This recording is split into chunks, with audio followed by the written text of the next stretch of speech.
आज मी तुम्हाला स्वामी समर्थांवर श्रद्धा असणाऱ्या एका व्यक्तीची खरी घटना सांगणार आहे. ही गोष्ट आहे पुण्यात राहणाऱ्या एका मध्यमवर्गीय कुटुंबाची. घरातील कर्ता पुरुष अचानक आजारी पडला. काही महिन्यातच त्याची नोकरी गेली.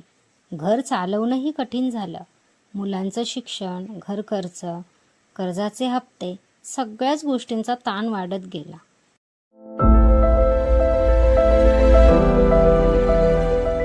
घरातील प्रत्येकजण चिंतेत होता, विशेषतः त्याची पत्नी. ती रोज स्वामी समर्थांची पूजा करायची, पण परिस्थिती दिवसेंदिवस कठीण होत होती. एक दिवस तर अशी वेळ आली की घरात पुढच्या आठवड्याचा खर्च कसा भागवायचा हाही मोठा प्रश्न होता. त्या रात्री ती खूप रडली.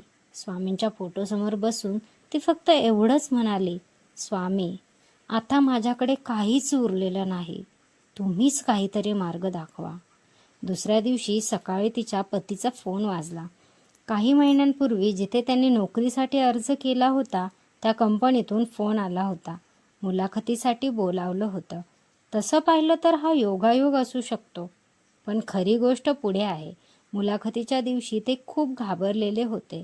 जवळपास 6 महिन्यांनंतर त्यांना अशी संधी मिळत होती. मुलाखत चांगली झाली आणि काही दिवसांनी त्यांची निवड झाली. पगारही आधीपेक्षा चांगला होता.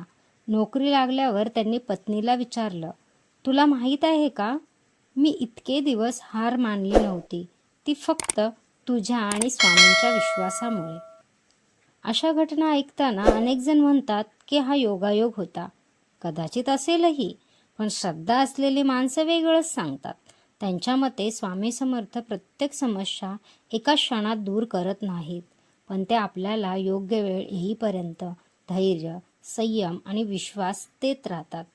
आणि अनेकदा तोच सर्वात मोठा चमत्कार असतो. कारण संकट संपण्यापूर्वी माणूस खचतो, पण ज्याच्याकडे विश्वास असतो तो टिकून राहतो. आणि आता आपल्यासमोर ही साकारलेली सुंदर अशी रांगोळी पहा. मध्यभागी स्वामी समर्थांची शांत, प्रसन्न प्रतिमा आणि शुभ्र अक्षरांत लिहिलेला पवित्र संदेश, श्री स्वामी समर्थ.